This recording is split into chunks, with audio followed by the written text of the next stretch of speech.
tortoise gave him a one-eyed stare for a while. Then it said, "Tall fellow, full beard, eyes wobbling all over the place." "What?" said Brother. "I think I recall him." I think I recall him," said the tortoise. "Eyes wobbled when he talked, and he talked all the time, to himself. Walked into rocks a lot." "He wandered in the wilderness for 3 months," said Brother. "That explains it then," said the tortoise. "There's not a lot to eat. There's not a lot to eat. There's not a lot to eat there that isn't mushrooms." "Perhaps you are a demon," said Brother. "The Shepherd's Talk forbids us to have discourse with demons. Yet in resisting demons, says the prophet Rooney, we may grow strong in faith." Went a bit yam-yam then.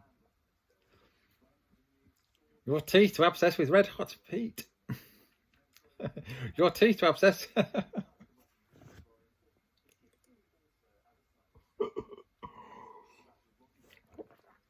Yeah, your teeth are obsessed with red hot heat.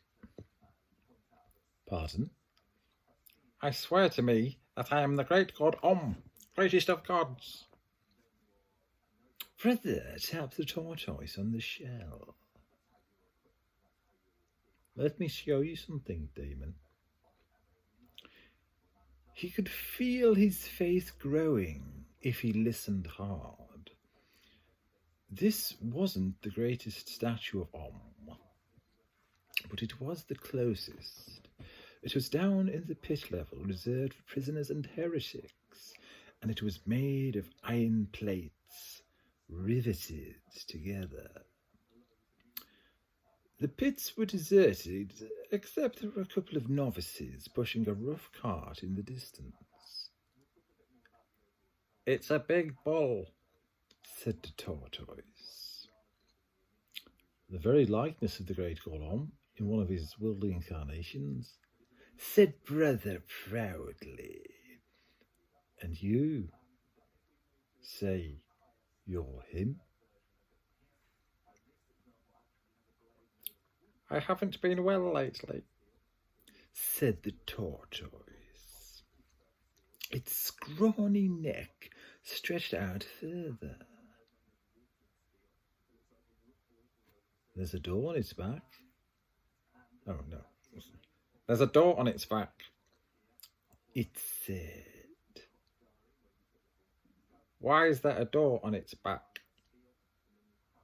"That's so the sinful can be put in," said Brother. "Why is there another one on its belly?" "So the purified ashes can be let out," said Brother. "And the smoke issues forth from the nostrils as a sign to the ungodly." The tortoise craned its neck round the rows of barred doors. It looked up at the soot-encrusted walls. It looked down at the now empty fire trench under the iron bull. It reached a conclusion. It blinked its one eye. "People," it said eventually. "You roast people in it." "There," said Brother triumphantly, "and thus you prove you are not the great god Om. He would know that, of course. We do not burn people in there." "Burn people in there?" That would be unheard of." "Ah," said the tortoise. "Then what?" "It's for the destruction of ethereal materials and other such rubbish," said Brother. "Very sensible," said the tortoise. "Sinners and criminals are purified by fire in the Inquisition's pits, or sometimes in front of the great temple," said Brother. "The great God would know that." I think I must have forgotten, said the tortoise quietly. I think I must have forgotten. The great god, Holy Horns, would know that he himself said unto the prophet Wallspur, Brother coughed, and through the creased eyebrow squint, that meant serious thought was being undertaken. Let the holy fire destroy utterly the unbeliever.